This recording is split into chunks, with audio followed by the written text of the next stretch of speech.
Welcome. I just wanted to give you a few pointers on what to expect when you first log into Blackboard. This should help you navigate through a little bit. So first of all, we have a lot of tabs on the left that are helpful. We've got our announcements.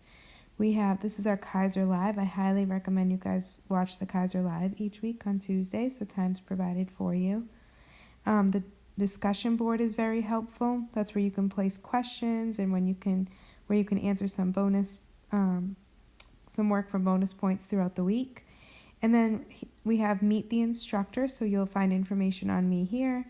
There's the Getting Started tab in week 1. This is where you're going to find the certification and pretest, which is the first 2 assignments you need to complete.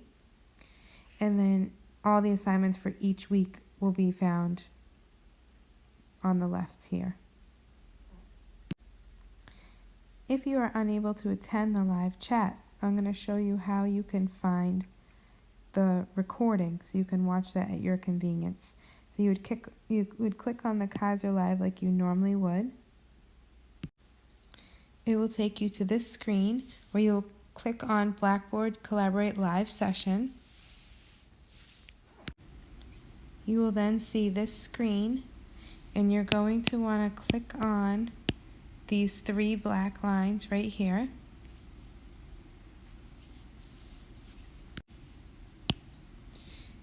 And this will pop up on the left, and you're going to want to click on Recordings. There you'll see the date of the video that you either missed or you would like to view again.